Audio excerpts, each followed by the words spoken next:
هلو يا حلوين، الجو حر واكتر حاجة محتاجين ليها الايام دي هو السبلاشات، ان احنا يكون ريحتنا حلوة وفي نفس الوقت كده عايزين ثبات وريحة تكون حلوة وسعر كويس. على طول فكرت ان انا اجيب حاجات من جروب برنسس اول ذا تايم. الجروب فيه كل السبلاشات اللي انا محتاجاها وكمان كل منتجات العناية بالبشرة والشعر. جربت من عندهم اكتر حاجة دلوقتي الناس كلها بتقول عليها وهي سبلاشات ايفا مور. اول نوع جربته كان النوع البينك ده بقى كان ريحته زهور كده وورود بيضة. كان انتعاشه فظيع، بيديكوا كده احساس انتعاش الصيف، وكمان عجبني ثباته جدا جدا. تحسه كده ان هو فيه سحر فظيع جدا. موجود منه روايح تانية كتير بس انا جبت الروايح اللي انا بحبها، وعايز اقول لكم ان سعره كمان يجنن وعليه خصم فظيع. ده بقى ما ينفعش ما يكونش عندك في الصيف، خصوصا كمان ان الازازة بتاعته كبيرة وهتقعد معاكي فترة حلوة جدا، فمش هتحتاجي تجيبي سبلاشات كتير، يعني هتجيبي ازازة او اتنين هيكملوا معاكي لاخر الصيف. جربت النوع التاني ده وكان عاجبني قوي، اسمه سانسيت سكيب.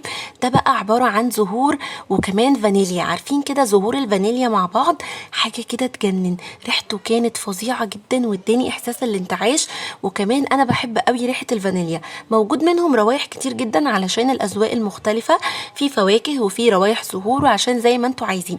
بس بجد لازم تجربوا سبلاش ايفا مور ده علشان هيعجبكم في ريحته وفي ثباته وفي سعره. التلاتة احلى من بعض، ريحة وثبات وسعر حلو جدا.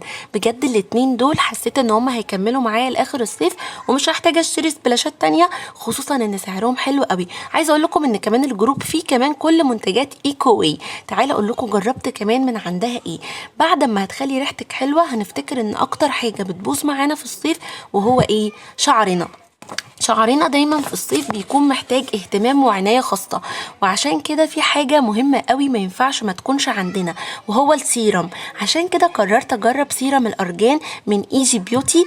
ده بقى مجموعة كده لاين اسمه بيلو ستايل. عايز اقول لكم جربت ده سيرم الارجان. احلى حاجة في الشركة دي ان هي منتجات مصرية ومرخصة من وزارة الصحة، جودتها عالية جدا وطبيعية وبدون اي كيماويات. ده بقى كان سيرم بالارجان وبالكرياتين، مش بيلزق خالص، بيعالج الشعر الجاف والتالف والمجعد، وخصوصا بعد البروتين والصبغه والحراره. بصوا هو ملمسه اصلا حلو قوي وريحته تجنن، يعني هيخلي كمان ريحتك فظيعه. بيغذي وبيقوي الشعر وبيخلي كمان يعمل طبقه كده تغلف الشعر عشان تحميه من التقصف. ده غير ان هو كمان بيحتوي على زيت الارجان وعلى الجوجوبا وزيت جنين القمح. واكتر حاجه عجباني فيه انه بيرطب الشعر من غير ما يلزقه، وكمان بيخفف حده التقصيف والهيشان. خفيف قوي على الشعر ومش بيزيت وسريع الامتصاص وريحته تجنن بجد. ودي اكتر حاجه عجبتني، كمان انه بيلمع الشعر. الثلاث منتجات دول لازم تجربوهم. السبلاشات النوعين دول حلوين قوي، وكمان السيرم بتاع زيت الارجان ده في حته تانية ما ينفعش ما يكونش عندكم.